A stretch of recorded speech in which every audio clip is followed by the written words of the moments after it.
Hey guys, tonight we begin with something more backbreaking than you can possibly imagine. A time of limestone dust, scorching sun, and relentless toil. We're diving into what building the Great Pyramid was really like during Egypt's 4th dynasty, around 2580 BCE. Forget the romantic vision of grateful slaves singing while they work that Hollywood sold you. The truth is, you probably wouldn't survive your first shift hauling blocks under the merciless Egyptian sun. So before you get comfortable in your climate-controlled room, take a moment to like the video and subscribe, but only if you genuinely enjoy what I do here. And let me know in the comments where you're tuning in from and what time it is for you. It's always fascinating to see who's joining us from around the world. Now, dim the lights, maybe grab some water because you'll need it after hearing this, and let's ease into tonight's journey together.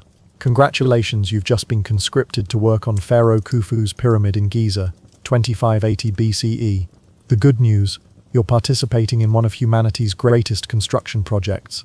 The bad news, your life expectancy just dropped to roughly that of a modern hamster. So you've somehow survived your first night in the workers' village, and now the foreman's horn is blasting across the desert at what feels like 3 a.m. but is actually dawn. There's no snooze button, no coffee machine gurgling to life, and definitely no gentle sunrise alarm clock. Just the harsh sound of a ram's horn echoing off limestone cliffs, followed by the shuffling of 10,000 pairs of sandaled feet. Your bed was a reed mat on a mud brick platform. No memory foam, no Egyptian cotton sheets, despite being in Egypt. And certainly no pillow except for the wooden headrest that's given you a permanent crick in your neck. The mattress was basically agricultural waste stitched together, and it's been your sleeping surface for months now. It smells like the Nile during flood season, which is to say not great. You wake up already covered in a fine layer of limestone dust. It's in your hair, under your fingernails, coating your teeth like ancient dental plaque.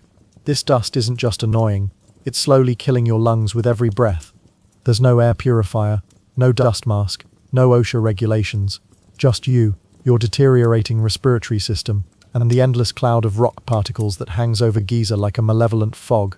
The workers' village houses about 20,000 people crammed into an area roughly the size of a modern shopping mall. Privacy is a concept that won't be invented for another few millennia.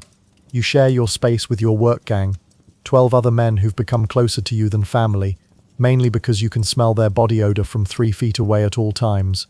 As you stretch, every joint in your body protests. You're only 25 years old, which in pyramid building years makes you practically elderly. Your back sounds like a bag of broken pottery when you move.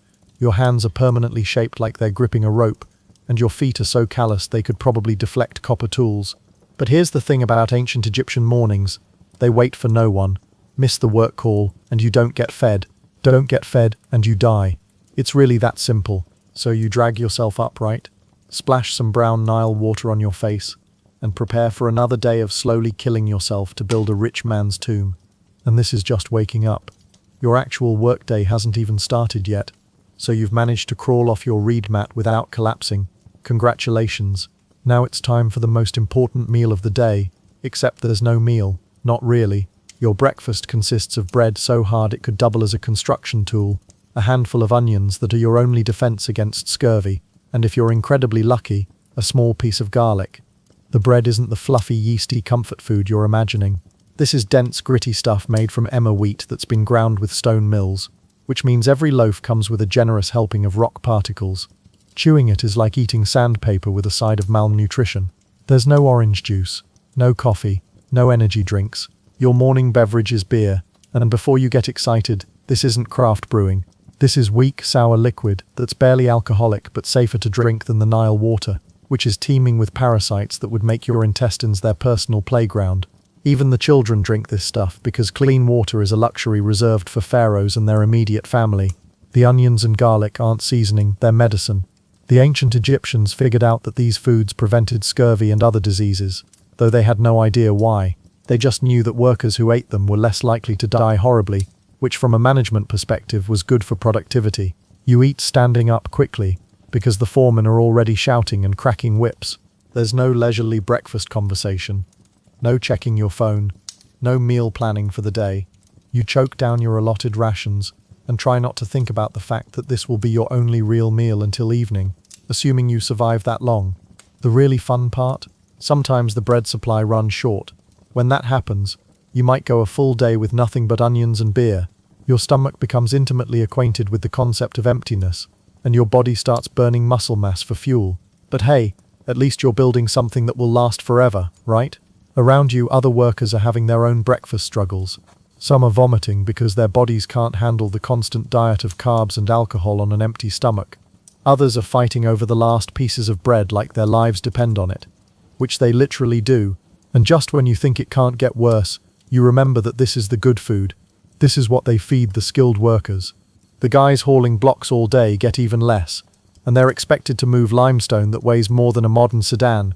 But don't worry, surely the actual work will be easier than the meal preparation, right? So you've choked down your breakfast of sadness and grit, and now it's time to collect your tools for the day.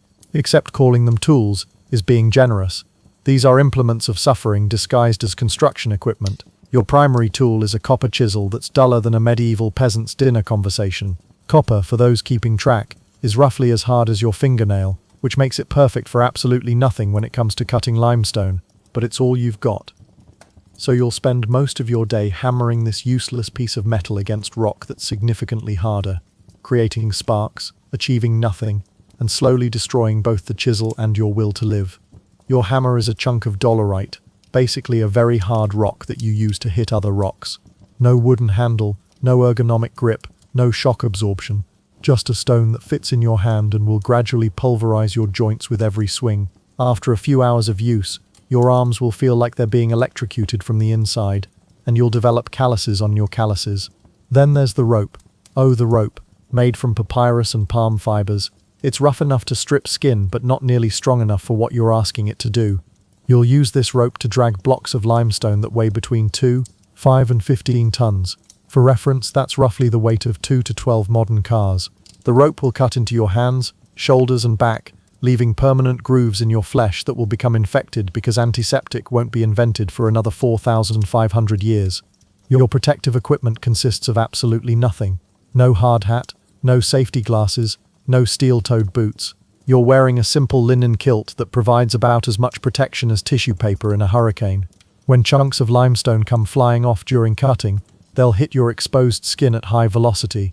When the ropes snap under impossible tension, they'll whip across your body like ancient Egyptian torture devices. The wooden sledges you'll use to transport blocks are marvels of inefficiency. No wheels, no ball bearings, no anything that would make movement easier. Just flat planks of wood that create maximum friction with the ground. Dragging a multi-ton block on one of these is like trying to move your refrigerator across carpet using only a towel. And here's the beautiful irony. You're responsible for maintaining these tools. When your chisel gets dull, which happens roughly every 10 minutes, you have to sharpen it yourself during your break time. When your rope frays, you patch it with whatever fibers you can scrounge. When your sledge breaks, you fix it or find a replacement, all while the foremen are screaming at you to work faster. There's no tool rental, no equipment replacement program, no maintenance department, just you, your gradually disintegrating implements, and the growing certainty that you'll break before they do. But hey, at least now you're properly equipped to begin your actual workday. What could possibly go wrong? So you've gathered your pathetic collection of tools, and now it's time to head to the quarry. This is where the magic happens, and by magic I mean the systematic destruction of human bodies in service of extracting limestone blocks. The quarry is about a quarter-mile south of the pyramid site, which might not sound like much until you remember that you'll be making this journey multiple times per day while dragging blocks that weigh more than a modern truck. The path is unpaved, uneven, and covered in loose stone that's perfect for turning ankles and shredding feet. Your first task is to identify which blocks to cut. The limestone here isn't uniform. Some sections are soft and workable, others are so hard they'll laugh at your copper tools. You need to find the sweet spot, stone that's hard enough to build with, but soft enough that you won't die of old age before cutting it free. The cutting process itself is a masterpiece of inefficiency. Using your dull copper chisel and stone hammer, you'll spend hours creating a groove around the perimeter of your intended block. This isn't precision work. It's more like trying to perform surgery with a spoon. Every strike sends shockwaves up your arms, and the limestone dust clouds around you like a choking fog. Ancient Egyptian stonecutters had discovered that wetting the limestone made it slightly easier to work, so you'll constantly be hauling water from the Nile. This means frequent trips carrying heavy water pots across rough terrain, while already exhausted from stone cutting. The water evaporates quickly in the desert heat, so you're always behind schedule, always parched, always making another water run. Here's where it gets really fun. Once you've cut your groove, you need to split the block free. This involves driving wooden wedges into cracks, then soaking them with water. As the wood expands, it theoretically splits the stone. In practice, it means you'll spend hours hammering wedges, hauling more water, waiting for expansion that may never come, and occasionally watching massive chunks of limestone explode unexpectedly, sending sharp fragments flying at head height. The noise in the quarry is unbearable. Hundreds of workers hammering stone creates a constant din that would make a modern construction site sound like a library. Your ears ring constantly, and you'll develop partial hearing loss that makes communication difficult. Foremen compensate by screaming louder, creating a feedback loop of auditory assault. And the dust, oh the dust. Limestone particles hang in the air like microscopic knives, coating your lungs with every breath. There's no ventilation, no dust control, no protective equipment. You'll develop what we now call silicosis, a progressive lung disease that slowly turns your respiratory system into concrete. Every breath becomes slightly harder than the last. But wait, there's more. Sometimes you hit water while quarrying. The area around Giza has a high water table, so you'll occasionally break through into underground streams. When this happens, your carefully cut block might be sitting in a muddy pit, and you'll need to bail out the water by hand before you can extract anything. The really special part? All of this cutting, all of this suffering, produces blocks that are still roughly shaped. The precision cutting happens later, which means much of what you're doing will literally be carved away and discarded. You're destroying your body to create waste material. And once you've successfully cut free a block that weighs as much as a small building, now comes the truly impossible part, getting it out of the ground and moving it to the pyramid site. So you've managed to cut a block free from the quarry without dying, which puts you ahead of several of your co-workers who weren't so lucky. Now comes the truly nightmarish part, moving this massive chunk of limestone from where it is to where it needs to be. Your block weighs approximately 5,000 pounds. For reference, that's heavier than 2 modern cars, and you're going to move it using technology that was primitive when it was invented. The ancient Egyptians hadn't discovered the wheel for transportation, so you'll be dragging this monster across the desert using nothing but wooden sledges, rope, and the slowly deteriorating muscles in your back. First, you need to get the block onto the sledge, which is an engineering puzzle that would challenge modern crews with hydraulic equipment. Your solution involves a combination of wooden levers, stone ramps, and what can only be described as controlled falling. You'll dig a ramp down to one side of your block, position the sledge at the bottom, then use long wooden poles as levers to gradually tip the massive stone onto the platform. This process takes hours and requires perfect coordination among your work gang. One person loses their grip, one lever breaks, one rope snaps, and 5,000 pounds of limestone becomes a guided missile, with everyone in its path as potential targets. There's no safety protocol, no backup plan, and no emergency services if something goes wrong. Once the block is finally on the sledge, assuming nobody got crushed in the loading process, now you get to drag it across a quarter-mile of desert terrain. Your team of 12 men will be pulling against roughly 5,000 pounds of dead weight, plus the friction of wooden runners against sand and stone. It's like trying to drag a mobile home uphill using only rope and determination. The pulling technique involves everyone grabbing sections of rope and leaning forward at impossible angles while shuffling forward in short, synchronized steps. Your feet dig into the sand, your back screams in protest, and your hands develop rope burns that go down to the bone. The person at the front of each rope bears the most weight, which means you'll rotate positions to prevent anyone from literally being torn in half. But here's the really fun part. The path from quarry to pyramid isn't flat. There are hills, valleys, and obstacles that require you to change direction while maintaining tension on thousands of pounds of stone. Sometimes you'll need to build temporary ramps out of mud bricks and rubble just to get over a particularly challenging section of terrain. The wooden sledge runners constantly need to be wetted to reduce friction, which means someone is always running ahead with water pots, pouring liquid onto the path while everyone else maintains momentum. Stop pulling for too long, and the sledge settles into the sand, creating even more resistance when you start up again. Ancient Egyptians discovered that placing wooden rollers under the sledge could help with movement, but this created new problems. The rollers would shift, bind up, or shoot out from under the load unpredictably. Managing them required additional workers who crawled around underneath thousands of pounds of suspended stone, repositioning logs while the rest of the team maintained tension. It was like playing Russian roulette with limestone bullets. Weather makes everything worse. On windy days, sand blows into your eyes and mouth, making it impossible to see or communicate. During the seasonal floods, the ground becomes muddy and unstable, causing sledges to sink or tip. In the peak summer heat, workers regularly collapse from dehydration and heat exhaustion, requiring the rest of the team to maintain momentum while dragging unconscious teammates out of the way. And remember, this is just one block. The Great Pyramid contains approximately 2-3 million stone blocks. Every single one had to be quarried, shaped, transported, and positioned using these same brutal methods. You'll repeat this backbreaking process thousands of times, assuming your body doesn't give out first. But surely once you reach the pyramid site, the hard part is over, right? So you've successfully dragged your massive limestone block across the desert without anyone dying, which honestly makes this a better than average day. Now you arrive at the pyramid construction site, and you realize that all of your previous suffering was just the warm-up act. The Great Pyramid will eventually stand 481 feet tall, which means most of these blocks need to be lifted to heights that would challenge modern construction equipment. Your solution is a massive ramp system that spirals around the pyramid as it grows. And working on this ramp is like volunteering for a slow-motion avalanche. The ramps are built from mud bricks, limestone chips, and basically whatever debris is lying around. They're not engineered, they're improvised. The gradient is steep enough to get blocks to the required height, but gentle enough that human beings can theoretically drag loads upward. In practice, this means you'll be pulling massive stones up inclines that would challenge modern trucks. As the pyramid grows taller, the ramps get longer and steeper. What starts as a manageable slope becomes a death march that extends for hundreds of yards. By the time you're working on the upper levels, you'll be dragging blocks up ramps that are essentially mountains built from construction debris.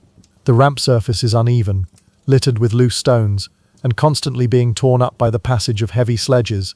Your feet will find every hole, every sharp edge, every unstable section. There's no maintenance crew smoothing the path. If you encounter an obstacle, you work around it or become part of it. Working on the ramps means you're always at risk of everything above you. Other teams are dragging blocks overhead, and loose stones regularly rain down from higher levels. There's no hard hat, no safety net, no warning system. You'll develop an instinctive flinch response to shadows passing overhead, because shadows often mean incoming limestone. The ramp edges have no guardrails, no safety barriers, no anything to prevent you from stepping off into empty space. One misstep while focused on your footing, one stumble while pulling a heavy load, and you'll fall dozens of feet onto whatever happens to be below, usually more limestone blocks and other workers. As you climb higher, the physical effects of altitude and exertion compound. The air is thinner, the sun is more intense because you're above the dust clouds, and there's nowhere to hide from the weather. Wind at height can knock you off balance, and sandstorms at elevation are like being sandblasted while standing on a cliff. Here's the really special part. The higher you go, the farther you have to travel to get water. The Nile is at ground level, but you're working hundreds of feet up. Water must be carried up the ramps by hand, in pottery vessels, by workers who are already exhausted from construction duties. By the time water reaches the upper levels, it's warm, dirty, and precious beyond measure. The psychological pressure of height affects everyone differently. Some workers develop crippling fear that makes them freeze up on the ramps. Others become reckless, taking dangerous shortcuts that endanger everyone around them. There's no psychological support, no counseling services, no accommodation for people who can't handle heights. You either adapt or you fall. And speaking of falling, let's talk about what happens when things go wrong on the ramps. A broken rope, a shifted load, or a moment of inattention can send thousands of pounds of limestone sliding backward down the incline. This creates a domino effect, knocking down workers, destroying equipment, and potentially taking out entire sections of ramp. When accidents happen on the upper levels, rescue is nearly impossible. There's no helicopter, no emergency services, no rapid response team. Injured workers either recover where they lie, or get dragged down the ramps by their teammates, assuming there's anyone left to help them. But hey, at least once you get the block to the right level, surely positioning it in the pyramid structure is the easy part, right? So you've somehow managed to drag your limestone block up hundreds of feet of improvised ramps without falling to your death, which makes you luckier than many of your former co-workers. Now comes the part that will make you nostalgic for the simple brutality of quarry work: precision placement. The Great Pyramid isn't just a pile of rocks. It's an engineering marvel where each block must fit perfectly with its neighbors, creating joints so tight that you can't slip a knife blade between them. This level of precision requires stone cutting that would challenge modern masons, and you'll be doing it with copper tools while balancing on narrow ledges hundreds of feet above the ground. Your freshly quarried block is roughly the right size, but roughly doesn't cut it when you're building something that needs to last forever. Each stone must be custom fitted to its specific location, which means hours of careful measuring, marking and cutting, while perched in positions that would make a circus acrobat nervous. The measuring tools are wooden rods, plumb lines, and your own increasingly unreliable eyeball. There are no laser levels, no digital calipers, no any of the precision instruments that modern construction takes for granted. You're working to tolerances measured in fractions of inches, using technology that was primitive when it was invented. The cutting must be done in place, which means you'll be chiseling away at a multi-ton block while it's positioned on the edge of a growing pyramid. One wrong move, one chip too many, and your perfectly quarried stone becomes worthless rubble that needs to be dragged back down the ramps and replaced. Here's where the physics get really fun. Limestone blocks don't stay put by themselves. While you're trying to precision cut a stone into its final shape, other workers must hold it in position using levers, ropes, and wooden wedges. This requires constant coordination among team members who can barely hear each other over the din of construction and are all slowly being poisoned by limestone dust. The fitting process reveals every imperfection in your quarrying and transport work. That small crack from hammering, that slightly off-angle cut from the quarry, that damage from dragging across the desert, all of it becomes a major problem when you're trying to create joints measured in millimeters. When blocks don't fit properly, they must be adjusted, which usually means removing them entirely and starting the cutting process over. Remember that ramp system you climbed to get the block into position? Now you get to reverse the entire process, drag the stone back down, reshape it, and haul it back up again. Sometimes this cycle repeats multiple times for a single block. The working conditions for precision cutting are nightmarish. You're often lying on your back or contorted into impossible positions to reach the surfaces that need adjustment. The stone dust created by detailed cutting work is finer and more dangerous than quarry dust, creating clouds that make breathing nearly impossible. Ancient Egyptian builders discovered that slightly undercutting the edges of blocks created better fitting joints, but this technique requires incredible skill and patience. You must remove stone material without going too far, working by feel and instinct because there's no way to undo an overcut. The tools wear out even faster during precision work. Your copper chisel, already dull from quarry duty, becomes completely useless after an hour of detailed cutting. Resharpening requires time you don't have, and materials that are increasingly scarce as construction progresses. And here's the psychological torture. After hours of painstaking adjustment, your perfectly fitted block might be rejected by the master builders for reasons you can't even see. Egyptian pyramid construction had quality standards that bordered on the obsessive, and blocks that seemed perfect to exhausted workers were often deemed inadequate by supervisors who were gambling their own lives on the pharaoh's satisfaction. But don't worry, surely once your block is finally positioned and accepted, you can take a break and admire your work, right? So you've managed to successfully place a stone block in the pyramid without dying, being crushed, or falling from a great height. Congratulations, you've just completed about 0.0000043% of the total construction project. Now it's time to meet your supervisors, and trust me, the social hierarchy of ancient Egypt makes modern corporate structures look like communist collectives. At the top of this pyramid, pun intended, sits Pharaoh Khufu, who you'll never see, never meet, and who probably doesn't know you exist despite the fact that you're literally killing yourself to build his eternal resting place. He's considered a living god, which means questioning his pyramid project isn't just insubordination, it's blasphemy, punishable by death. Below the pharaoh are the royal architects and master builders, men like Hemiunu, who designed the Great Pyramid. These are the guys with the actual knowledge of mathematics, engineering and construction. They live in comfortable houses, eat good food, and their biggest worry is whether the pyramid's angles are mathematically perfect. When things go wrong on the construction site, they adjust the plans. When things go wrong for you, you die. Then come the overseers, former military officers and nobles who manage large sections of the project. They carry whips, which aren't just ceremonial. These men are responsible for maintaining productivity quotas, and their method of motivation involves liberal application of leather to human flesh. They ride around on donkeys while you walk. They eat meat while you chew bread, and they sleep in tents while you get a reed mat on the ground. Below the overseers are the gang leaders, skilled workers who've survived long enough to earn supervisory roles. These are the men who actually know how to cut stone, manage teams and solve construction problems. They're still workers, but they get slightly better food, slightly better housing, and the privilege of being blamed when quotas aren't met. Then there's you, a general laborer in a system designed to extract maximum work from human bodies while providing minimum resources for survival. You're not technically a slave. Slavery, as we understand it, wasn't the primary labor system in pyramid construction.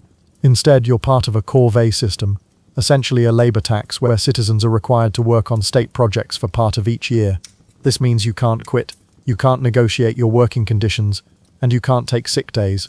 You're here because the state says you're here, and you'll leave when the state says you can leave, assuming you're still alive. The food hierarchy is brutal.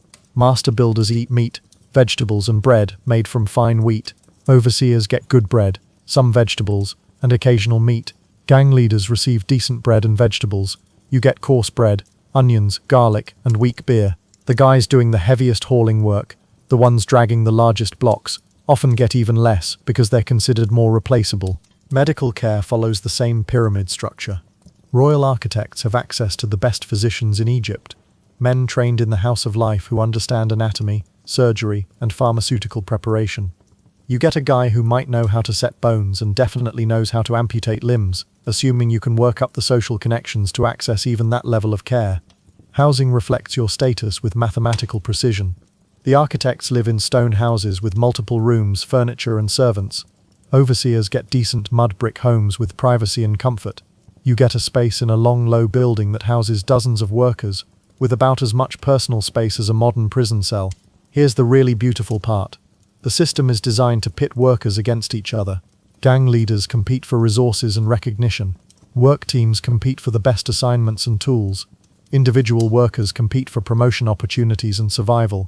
Meanwhile, the overseers watch this competition and use it to maintain control without having to directly manage every aspect of the work. And if you think you can work your way up this hierarchy through effort and skill, think again. Social mobility in ancient Egypt was nearly impossible. You were born into your social class and you'd die in it. The best you could hope for was to become a gang leader after several of your predecessors died of exhaustion or workplace accidents. But hey, at least everyone is united in their common goal of building something magnificent for eternity, right? So you've been working pyramid construction for a few weeks now, and your body is starting to send you some very clear messages. Your back feels like it's being stabbed by invisible knives. Your hands are more blister than skin, and you've developed a cough that sounds like rocks grinding together. Time to seek medical attention. Ancient Egyptian style. First, let's talk about what passes for medical knowledge in 2580 BCE. The Egyptians are actually quite advanced compared to most ancient civilizations. They've figured out basic anatomy from mummification practices. They understand that the heart pumps blood, and they've identified several effective herbal remedies. Unfortunately, they've also decided that most diseases are caused by evil spirits, angry gods, or cosmic imbalance.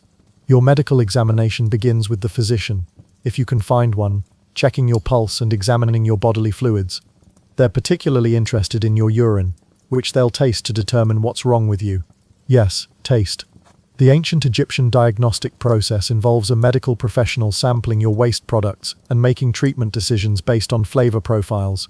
For your back pain, the prescribed treatment involves a combination of physical manipulation and spiritual intervention.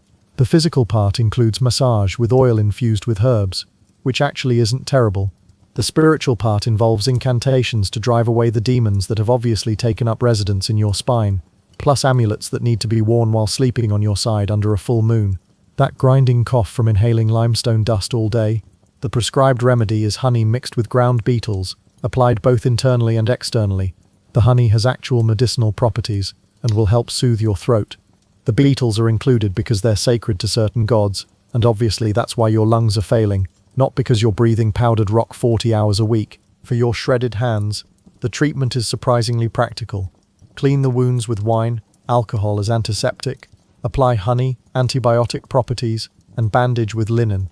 This actually works reasonably well, assuming you can afford wine for cleaning wounds instead of drinking, and assuming the honey hasn't been contaminated with whatever else the bees were visiting. But here's where Egyptian medicine gets really interesting. Surgery. Ancient Egyptian physicians could perform surprisingly complex procedures, including setting bones, removing tumors, and even some forms of brain surgery. The bad news is that they're doing all of this without anesthesia, antibiotics, or any real understanding of infection control. If you need a broken bone set, you'll be held down by several strong men while the physician manipulates your fractures back into alignment by feel. The pain is so intense that many patients pass out, which is actually considered a good thing because unconscious patients don't struggle. Recovery involves weeks of immobility while your bone heals, during which time you don't work, don't eat regular rations, and hope your gang doesn't replace you. Infection is a constant threat that Egyptian medicine addresses through a combination of practical and mystical approaches. Practical: keep wounds clean, change bandages regularly, use honey as an antibiotic. Mystical: pray to Sekhmet, the goddess of healing, wear appropriate amulets, and make offerings at the temple to ensure divine favor for your recovery. The really fun part about Egyptian medical care is the cost. Physicians don't work for free, and their services are paid for through a barter system. You might trade several days' worth of bread rations for basic treatment, or a month's beer allowance for anything involving surgery. This creates a lovely situation where the sickest workers are also the least able to afford medical care. And let's not forget about preventive medicine, ancient Egyptian style. To avoid illness, you're supposed to maintain spiritual purity through regular prayers, temple visits, and moral behavior. You should also keep your body clean, eat the right foods, and avoid cursed objects or locations. None of this is particularly helpful when your job involves breathing rock dust, lifting impossible weights, and working in conditions designed to destroy human bodies. Mental health isn't really a concept in ancient Egypt, but they do recognize that some people become possessed by spirits that make them behave strangely. Treatment for this involves exorcism rituals, medicinal herbs that are probably psychoactive, and sometimes trepanation, drilling holes in the skull to let the evil spirits escape.